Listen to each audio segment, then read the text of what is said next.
Hi team, this is Brandy from Mana Health Partners, bringing you another educational video. Today we're going to walk through True RCM. It's the computer system that we utilize. So we're going to be going over this through new hire orientation, but I wanted to give you a little bit prior to, so when you go into new hire orientation, you know what to expect. First, my initials are here, Brandy Babin at the top, and then you've got information up here, none of which is anything that you can click onto. This is just your dashboard, what it looks like. And so it'll show you up here how many visits you saw in one day, 0 visits, and then up here you can see I saw 6. It's a monthly snapshot by the number of visits you do. The majority of what we're going to do when we do new hire orientation and as we go about our day is going to be a clinical note. That's what we're going to do, is we're going to document a clinical note. So let's open up a clinical note just so I can show you a couple of things about that.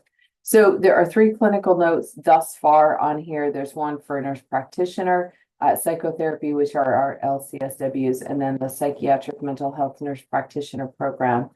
We're going to be clicking under nurse practitioner clinical note.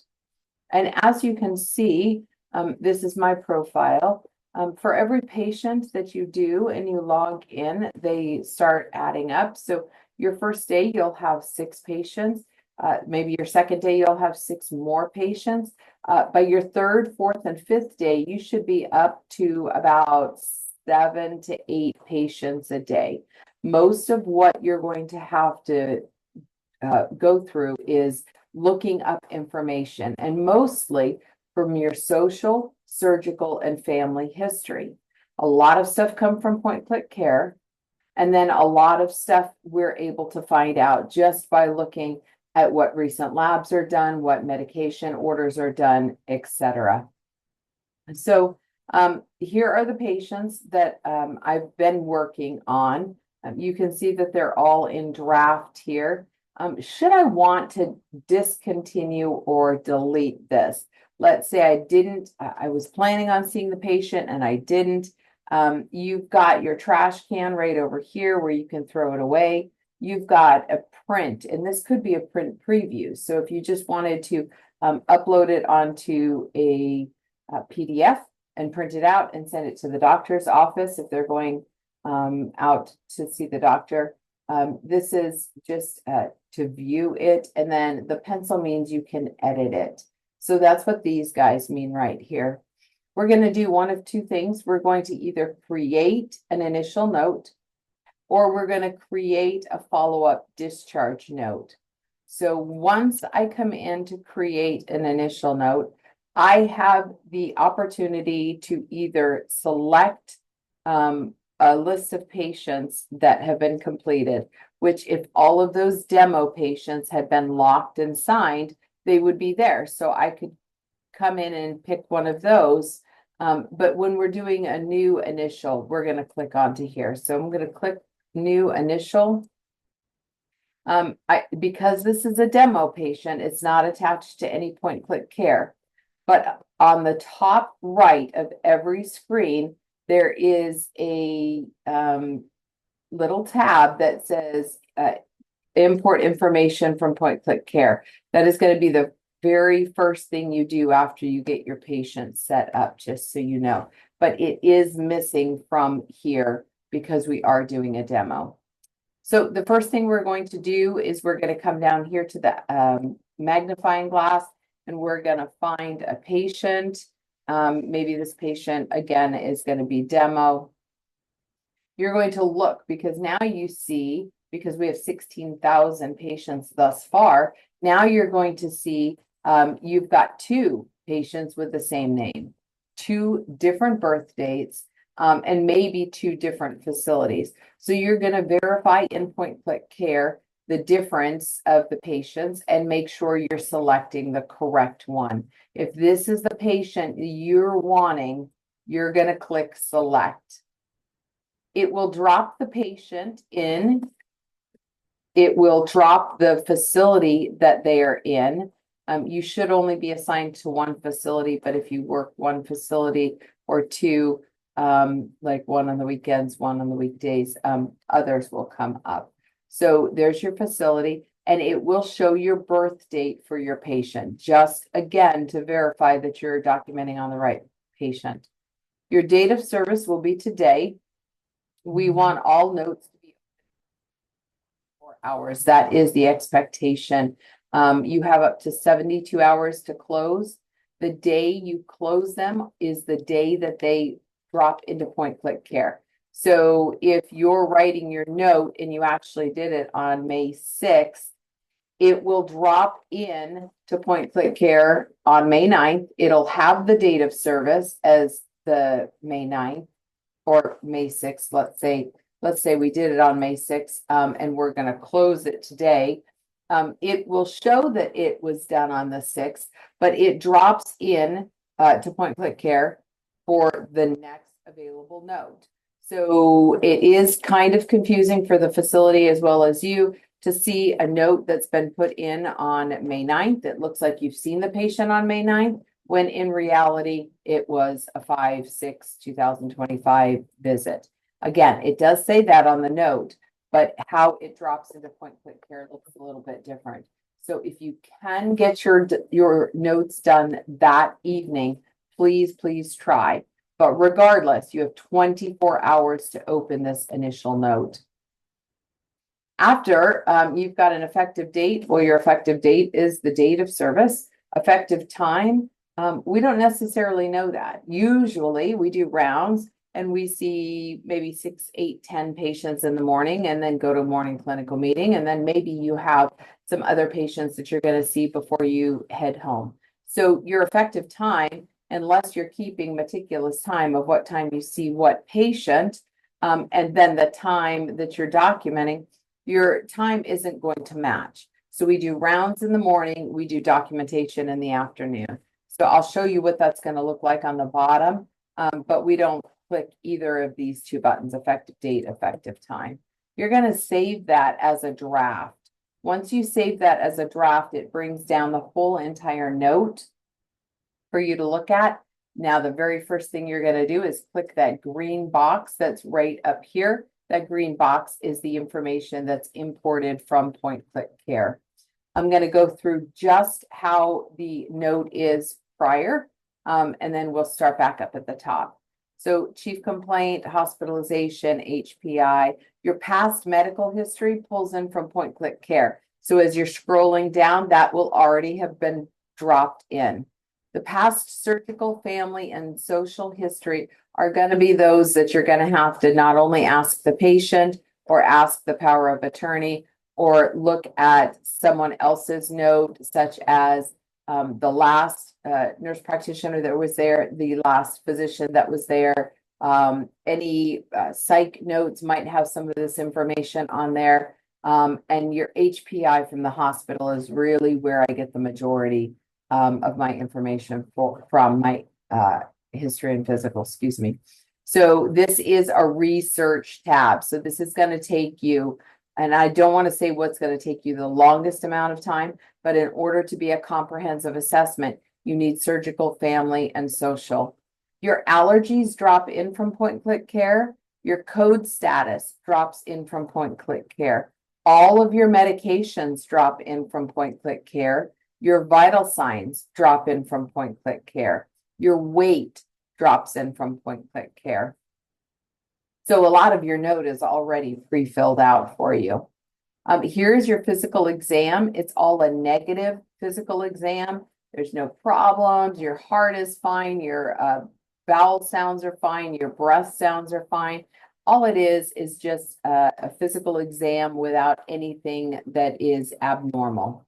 We don't do review of systems in MANA. The reason is because CMS said we no longer were required to do it. And sometimes it conflicts with your physical exam, your review of systems, and your history of present illness. So the less places you can document, A, the more time efficient you are, and B, the more accurate your information should be. So here's your physical exam. It's already pre-entered into there, and you are going to adjust it aggressively during your first visit. And then after that, once it's in there, it should be simple. GIGU, this is your bowels and bladder. Your bowels and bladder are going to be continent, incontinent, ostomy, or Foley, the suprapubic or Foley. So those are the words that I'm looking for. I'm not looking for suprapubic tenderness. I'm not looking for soft, etc. I'm looking for their bowel and bladder status. Some people leave this blank. I try to emphasize this as I'm going through new hire orientation. Do not leave this blank. When you leave spaces blank, it looks like you didn't assess that portion of the patient. Labs and imaging, you will add in your assessment and plan. This is what you saw today, what you assessed today, and then what your plan is going to be moving forward. Consultation, collaboration, time, and medical decision. Here are your codes. We asked for them to be put on the bottom. They were on the top. That way, by the time you're done doing your whole entire note, you know this patient, you know how much you're going to bill for, and you know what you're billing for. So your CPT codes are going to be those that CMS reimburses you for, whatever amount of money that is. The ICD-10 codes need to be the most accurate codes, because that is what is going to allow CMS to say, okay, you want the highest amount of dollars. I want to see what you did for that patient. So it's important that those ICD-10 codes are appropriate and accurate. Your advanced care planning note, please see the advanced care planning note video. It is very, very important that you follow it precisely, because anything that is missing automatically does not meet CMS standards. You've got your smoking cessation here. You've got 2 snippets in there, and we'll talk about snippets in this, which is really why I wanted to get in here. But your smoking cessation, you've got 2. Please watch the smoking cessation video. It is very short, I think only about 10 minutes long, and it tells you exactly how you need to document to meet CMS requirements. Scrolling back up to the top, each section has a header. That means you do not have to put a header at the top. Your header will go on the header of your physician note or your nurse practitioner note. So do not worry about that. The red asterisk means it's required for you to lock this note. So if you do not have this filled out and you go to save it, it will highlight the box red, and it will not let you save until anything with a red asterisk has been filled in. So then you've got these little boxes with an I in them. It's the information, and it's telling you what is expected in that box. So as a chief complaint, you're wanting the title of the entire story. Why are you even seeing this patient? That's the question. If you find other things along the way, add them to the HPI, they're in your assessment and plan. But what is the rationale for seeing this patient? We don't just see the patient for a monthly review. We see them to manage their chronic conditions and not utilizing that word.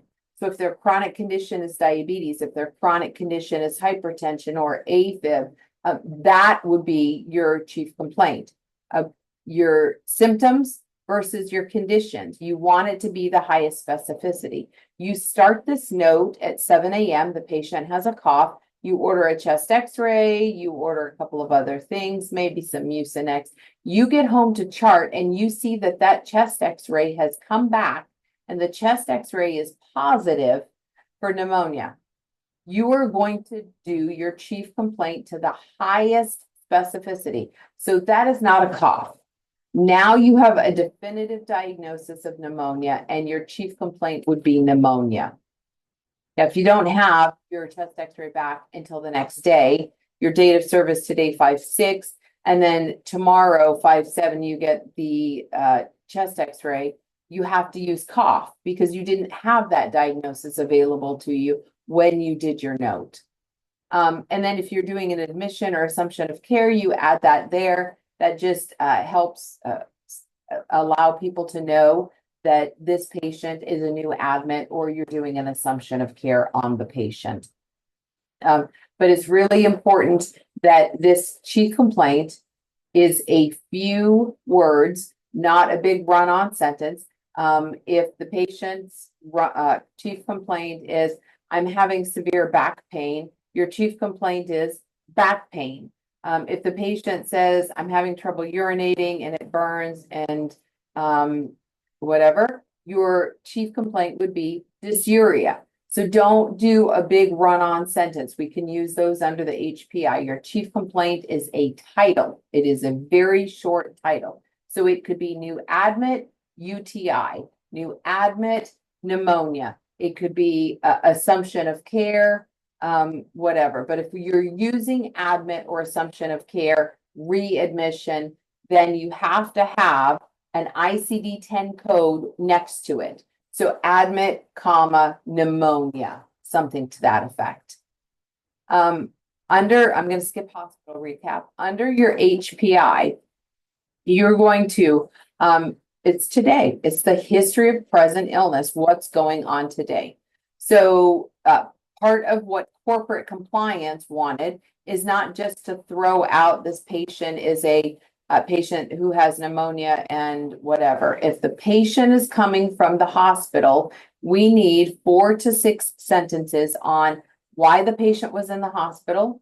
Were there any complications related to the hospitalization? And now why is the patient here long-term care? So that's the first part, is the first paragraph of your HPI. Then you're going to write history of present illness. What's going on today? So is today your assumption of care? You're evaluating the urinary tract infection they had in the hospital. You're evaluating their cellulitis that they ended up on IV antibiotics. And now they're on IV antibiotics for the next 4 weeks to finish up their daptomycin. So today, what do you see today? Are they in bed? Are they up in a wheelchair? Are they participating in therapy? Are they having any pain? If they are having pain, delineate that. Pain 6 out of 10, left lower lumbar spine, radiating down the leg, the left leg, putting throbbing, aching, stabbing, sharp, acute, utilizing those words. Pain is one of those things that we want to make sure that we're covering. So the HPI is what's going on now. The hospitalization is what they were hospitalized for. Well, your chief complaint and your HPI disappear from note to note to note. Why do we do that? Why don't we copy and paste? Well, because if Medicare says you see the patient for a UTI and the HPI hasn't changed, Medicare is going to say visit number 2 was not required. It's the same exact note or very similar note. You do not need to be doing a note that looks the same as last week's note. Okay, it has to stand on its own and it has to be medically necessary. So the chief complaint goes away, the HPI goes away. Some nurse practitioners have said, oh my goodness, I've done a hospital recap. It's 5 sentences or 6 sentences long. It says it's a left hip and not a right. It says it's an ORIF, not a total hip. Those are things that sometimes as we're going through, we want to remember the patient. And so as we're documenting, we did not want that information to go away. We don't have to go back to the last note and copy it, paste it, or look at it. So we have made a hospitalization recap here. That is for you. It pulls from note to note. So as you're doing your hospitalization recap under this HPI here, if you choose to put your first 4 to 6 sentences about why they were hospitalized and you put that here, it stays from note to note to note. So the left hip They developed a urinary tract infection. They had pneumonia. Then they were put on a CPAP. And now they come to us with IV antibiotics and needing therapy. That stays from note to note. Once you delete it from one note, it never comes back on the next note. So once it's gone, it's gone. So leave it for 2 weeks, 3 weeks, 4 weeks. Don't leave it forever, but leave it. It helps you to remember what the patient is. It also says it's a recap. So it is okay to have it exact word for word. It's just recapping it. So as you're doing your HPI, you know exactly what that patient was in the hospital for. And you can go, oh, yes, I remember they had 2 blood transfusions, and now their hemoglobin is 7.9. I can go back and I can look at their labs, and their labs in the hospital were 7.4. So now we know that even though 7.9 is not so good, we know that they're making progress on that. So chief complaint, HPI, go away. Your hospitalization stays. So if you want to put your paragraph there, you can. And then you put your next paragraph under the HPI that says patient noted in bed or found in bed or discussed in bed. Patient denies complaints of pain. And then you're going to like address whatever they were in there for hospitalization and whatever your chief complaint is. If you click a box and nothing shows up over here, that means there are no snippets. And that's just what our company calls them. They could be called dot phrases, but they are very important to understand how to use. I'm going to move this over here. So hospitalization, chief complaint, there's none in there. But under HPI, you've got, and they're all alphabetized. Of course, characters come before numbers. You've got information that you can just click, and it helps you with your note. So on week number 2, when we do our follow-up, I'm going to be talking about when we follow a couple of days after the nurse practitioner that does psych, if she's adjusted medications. There are snippets here: increased anti-anxiety, increased antidepressant, decreased anxiety, anti-anxiety. So if you clicked one of those, it would just say an anti-anxiety medication was initiated a few days ago, and it's under anti-anxiety. So your snippet is just a blanket statement or phrase, and every single one of them, every single one needs to be adjusted, edited, or deleted parts of it. So because characters come first, no longer does the letters. So usually scroll down to age, and it will give you the first one. This is a 78-year-old male patient with a primary diagnosis of CHF. Easy enough. There's one for admit, assumption of care, and readmit. It's just saying that you've done an extensive chart review. You've looked at the initial chief complaint. You've looked at progress notes, vital signs, lab results. If there are no lab results from the hospital, if there are no lab results for baseline labs, then you are going to take and delete this out of there. Let's say you have lab results, but there's no diagnostics. You come in here because every snippet needs to be edited, and you delete that.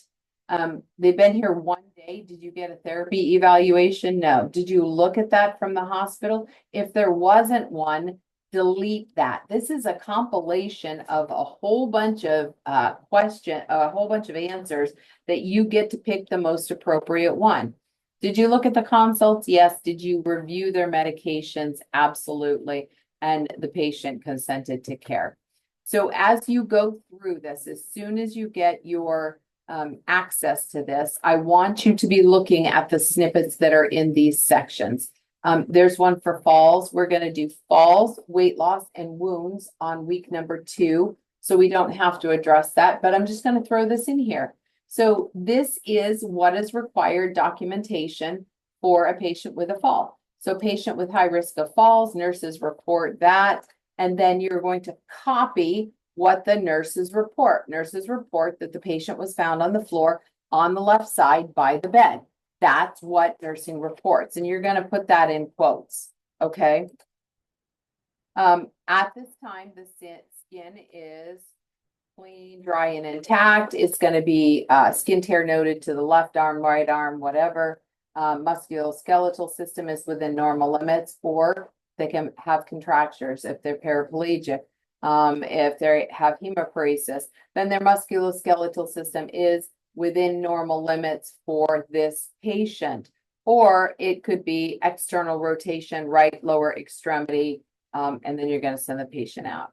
Cognition is important. So we're looking at skin, musculoskeletal, and cognition and pain. So cognition is confused. But if they're confused right at baseline, cognition is alert and oriented times 3. Pain would be pain 10 out of 10, right lower extremity, and sharp stabbing, bounding. Let's say they had a new fracture. Discussed with patient use of call light and to wait for assistance prior to getting out of bed. This cannot be used if we have a dementia patient or a patient with cognitive impairment that is going to forget when you walk out the door. So you've got to delete this if you do not have an alert and oriented patient. Discussed with nursing, frequent checks, notify MD for any change of condition. And then this statement just says they continue to be at high risk for falls related to diagnosis. Whatever diagnosis put them in the hospital did make them weak. Poor safety awareness. Maybe they don't have poor safety awareness and you'd want to delete that. Or they have poor safety awareness related to LASIK therapy. Because when they have to go, they've got to go. Poor safety awareness related to cognitive impairment. If they don't have poor safety awareness, get rid of that. Impulsivity, if they're not impulsive, you can get rid of that. Recent fall and weakness.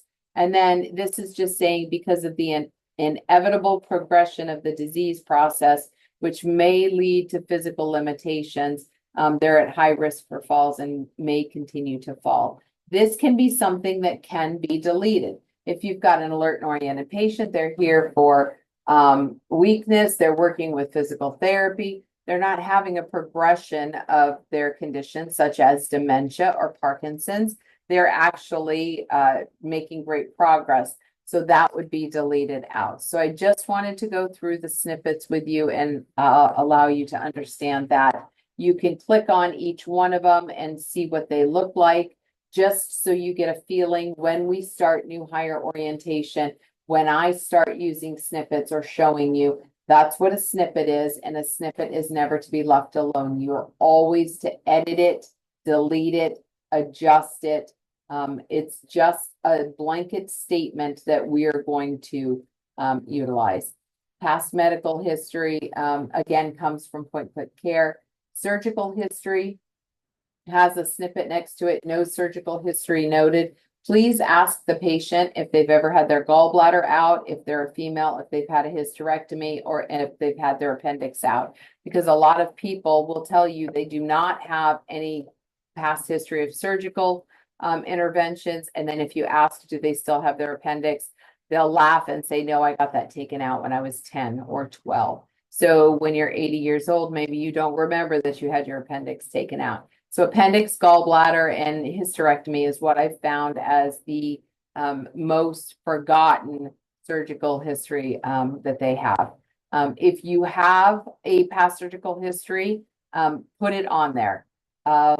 If you can copy that from the H&P from the hospital or from a physician's note, that's great, because remember, this is a compilation of data now, the surgical, family, and social history. This is not you doing an actual eye-to-eye exam on the patient to look to see surgical scars. This is a compilation of what you're finding. So just know that that can be taken from multiple sources in the chart. Now, I always ask the patient, but if the patient has dementia, they might not know. They might not remember family history because it's early in the morning, you're doing rounds, and they're going to say no family history. But in the computer, in the H&P from the hospital, it says mother died from diabetes and father died from old age. So put that in there. What this I says is don't put non-contributory, because all family history is contributory should another symptom arise for this patient.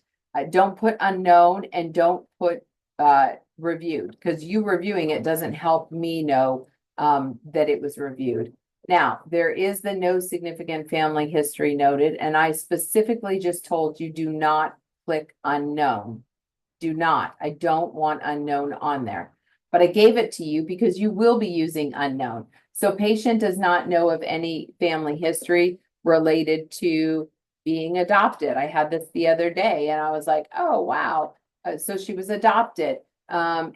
Patient does not know of any family history related to dementia. This you can use if you've looked at the H&P, you've looked at physician notes, and there is nowhere that you can find this information, and there's no family around. They have a guardian or a guardian ad litem. There's no family history to contact. So anyone with dementia that would be a full code, you would be calling the power of attorney anyway. So that would be a good time to ask for the family history. Then the social history under the information tab, again, you don't click on it, you just toggle over it. Don't leave it blank. In order for you to have a social history, it needs to be comprehensive. So if you just look under social history for short-term care rehab, what makes it comprehensive? So I'm sorry about that. Got a little excited.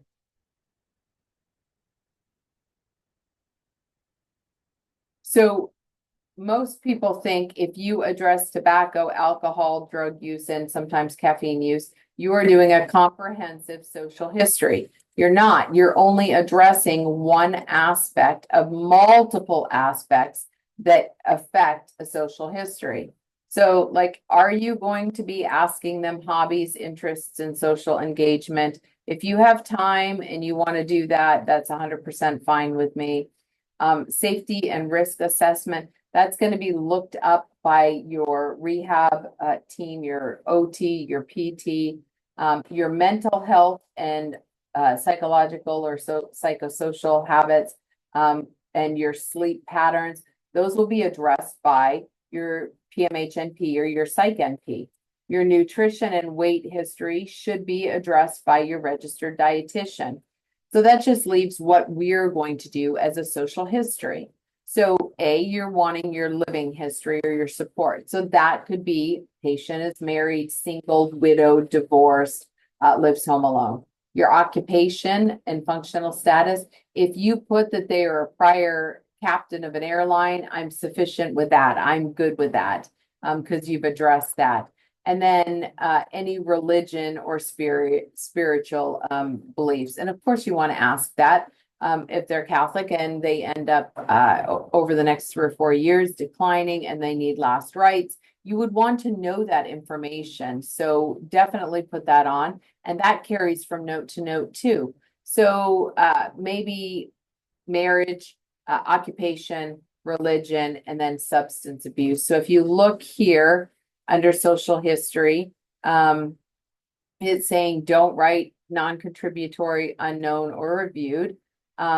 They've also asked, the nurse practitioners have also asked, help remind me to do the married, single, widowed, whatever. And I was like, how do you want me to write a snippet? So our snippets, don't laugh. Married means married, single means single, widowed means widowed, a divorce means divorce. So that was just a reminder of some things that would be applicable to social history. Maybe you don't have to edit those because they're very short. And then denies history of tobacco, alcohol, or illicit drug use. Maybe they were a former smoker, formerly a smoker, and denies current history of tobacco, no ETOH or illicit drug use. So obviously I wasn't going to put 100 different careers in here. nor was I going to put a whole bunch of different religions, but it is here in the box that you want your marital status, your religion if known, your occupation if known, smoking, alcohol, and drug use. So that would be some of those things. Your allergies, code status, medications, vital signs, and weights will all be put into the system by point-click care. Your physical exam, so you've just got all of these, answers. But if you click on the box, you've got a whole bunch of snippets. I want you to play with these before we get to new hire orientation so that you can see if I click AFib, it's talking about irregular heart rate and rhythm. If you have a patient with a BMI of less than 21, it is the expectation that you click cachexia, okay? On the other hand, if you have a patient with a BMI of greater than 30, it would be my expectation that you click obese, and this would be under the abdomen section. It is my expectation that if you have hemosiderin staining or xerosis cutis on your legs, that you are counting that, and it just says hemosiderin staining bilateral lower extremities. Maybe you have purpura as well as bruising related to, now here's a snippet, anticoagulant therapy. Maybe they're not. Maybe they're just on Plavix and aspirin. So related to use of antithrombotic and aspirin use. There's a short-term and a short-term long-term. This goes under your neurological. So if you've got a patient with a BIMS score of less than 12, you should be clicking short-term memory issues. Delete that out first.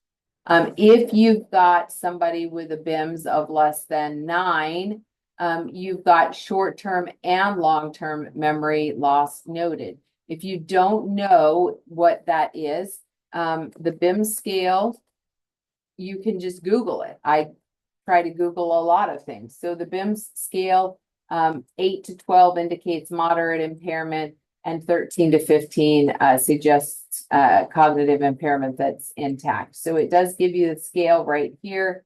Again, if you're under 9, impaired cognition, and then severely impaired. So the number is 8. So, and this is not 3 to 15, it's 13 to 15. So I am a big fan of Googling things.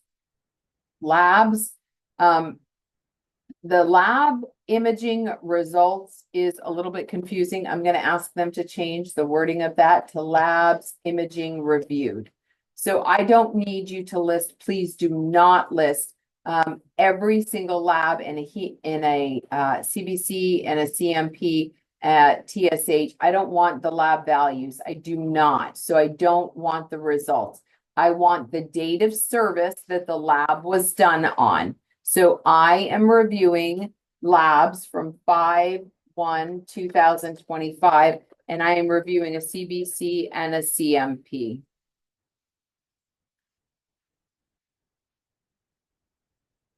Do not put a whole list of labs in there. I say that as a friend saying we're going to do the minimal amount of documentation with the maximum amount of output. So copying or typing in CBC, CMP results, I don't need it. I need to know that you looked at the May 1st labs, and I can go back and look at the May 1st labs and see what you saw. Any labs that are pending, you can put here. Your assessment and plan, I'm going to go over in detail. You've got a lot of things that you can choose from. If you want to make a snippet and send it to me, I can add it. They're all alphabetical, and they're all things that you have to adjust and edit. So let's just say there's one for AFib. So AFib is your diagnosis. Everything needs a diagnosis. However, do not forget the assessment of it. The assessment is the patient is asymptomatic of chest pain, palpitations, dizziness, or symptoms of arrhythmia. Your assessment for alcohol abuse is sober, no alcohol use at this time. Your assessment of allergies is increased nasal congestion, rhinitis. Your assessment of Alzheimer's dementia is progressive, worsening. Your assessment of, let's say, coronary artery disease, no chest pain, no shortness of breath. So everything has to have an assessment. It's called an assessment and plan. Do not get confused. AFib is not the assessment. AFib is the diagnosis. So if you've got a patient that's on digoxin and they're on metoprolol, okay, there's a 20-to-1 ratio. If you have AFib and you are not on an anticoagulant, there's a 20 times more likely chance of you having a stroke. So obviously, we want every patient to have an anticoagulant, obviously. However, you've got older people, you've got patients that fall, you've got patients that fall and hit their heads. And so maybe it is not appropriate, risk versus benefits, for them to be on it. So maybe this patient is only on digoxin and metoprolol. You have two statements here in this snippet that says they're at high risk for bleeding that could result in hospitalization, and you're monitoring for abnormal bruising bleeding. Why are those snippets there? Eliquis, Xarelto, Pradaxa, etc. So if they're not on those medications, let's say they're only on digoxin and only on metoprolol, those need to be DC'd. Again, adjusting those snippets out. Sometimes I've given you the answer to some of these, such as schizophrenia. Schizophrenia being your diagnosis. Now, what is your assessment of that? Your assessment is going to be mood stable or mood unstable, because people are forgetting to write the assessments. Do not edit this, because then in your note that everyone reads, it's going to say schizophrenia, mood stable, unstable. And if you say that, well, are you stable or unstable? Like, you get to pick one of those and then delete whatever one is not appropriate. You monitor for positive symptoms, you monitor for negative symptoms, you're monitoring for side effects, adverse effects, and EPS. Psych is following the patients. Maybe psychology is following the patient as well. Psychology is following. So maybe that's where you edit this snippet as well as editing it.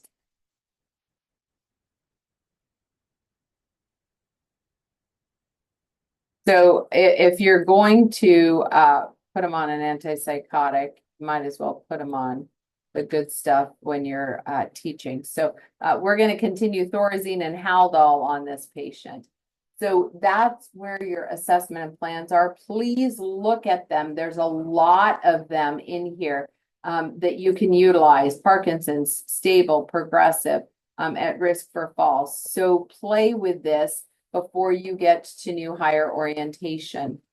Consultation, collaboration required, and you are always going to do that with the nurses. Even if you say, everything's good down that hall, do you have any questions? Nothing's going on. You're going to click nursing staff. And then it also says that this documentation, this note that you're writing right now, is made available to the unit manager and DON. Why? Because you want the clinical staff there at the facility to know what you have done. So this note, as soon as you put submit, it drops into point click care. They'll review it the next morning. Then you've got a couple of others you can choose from. Plan of care discussed with family, all questions answered. Why would you put that? Why take the time? Well, because families will sometimes come back and say, nobody has discussed this with me. Nobody has told me. What they're saying with nobody is maybe they haven't had a care plan or a meeting with the director of nursing or when the patient can get out of there. But you're certainly documenting that the patient has a UTI, that the patient is going on antibiotics, and that do they have any questions? Oh, yes, they're allergic to penicillin, so you're going to adjust that. So there are definitely people that you can refer to. You're going to collaborate with. Again, if you take that snippet and you adjust it, maybe they referred psychology LCSW regarding patient's mood during this visit and requested the patient being evaluated. And so again, change these snippets, but play with them so that you can see what they look like. Your patient's name is Demo. So you can go in here and you can look at your patient and find something so that you can look and play with this. There's time and medical decision making. So your numbers and characters come first. So you've got a 30-minute and you've got a 45-minute. That's just saying that I spent this much time doing an assessment, looking at the medications, discussing nursing documentation for 30 to 45 minutes. There's my favorite, which is an admit. You're going to use this for admit, assumption of care, or a readmit. And this is just saying I took a lot of time doing an extensive chart review in order to prepare for the visit. So I did the chart review to prepare for the visit. I did a comprehensive history and physical on this patient as well. And the amount of time that I spent includes patient evaluation and examination, as well as documenting, writing orders, and coordination of care. So that I always throw in, and then I throw in my 45 minutes because that's what a new admit, assumption of care, or a readmit would take. So I throw in a 45 minutes. I want you to play with these snippets. There's one for dictation. If you use iDictation, if you use Google Dictation, if you use Mobius Dictation, if you use Dragon Dictation, anything that you've used in the past and you're going to dictate, write this dictation, so that it just knows if you have some errors that that doesn't necessarily mean it was you. There's one for a discharge saying that I've spent the time educating, doing safety instructions, telling them to follow up with a primary care in 1 to 2 weeks. They're continuing all medications from the SNF. So do take your time and look at that. If you've got family that you've spent time with, put it under time, because if you're billing at a higher level, why are you doing that? So you're doing it because you spent time with the family and you discussed the condition, the prognosis, and the plan of care, and all questions were answered. So you can say communication with family. You can write son, POA, regarding the patient's current condition. So I always do that. There's one that is CPR. I'm just saying that it took a high degree of medical decision making because I found the patient, or somebody found the patient, without pulse or respirations and required CPR related to mortality. They were dead. And so we were trying to use the highest degree of medical decision making, including not only us, but EMS, paramedics, fire on scene that we're doing. So this is just one for CPR. Then you've got your moderate risks. You took a moderate degree of medical decision making to assess this patient. So this, for example, this patient has 2 or more stable chronic illnesses. What if they have an one unstable chronic illness, and then write what it is, CHF, and, and 2 or more stable chronic illnesses, which required a moderate degree of medical decision making. So as you're playing with these snippets, look to see what they are. Moderate acute means they're having an acute episode and it took a moderate amount of medical decision making. Moderate injury means that they've got an injury and it took you a moderate amount of decision making. If you've referred them out, that time is included in there. So make sure you're saying if you're referring a patient out, that takes time. So go through all of those time and medical decision making. Again, go back to the video for advanced care planning, go back to the video for smoking cessation. We'll talk about ICD-10 codes at our new higher orientation. You can go ahead and save this as a draft.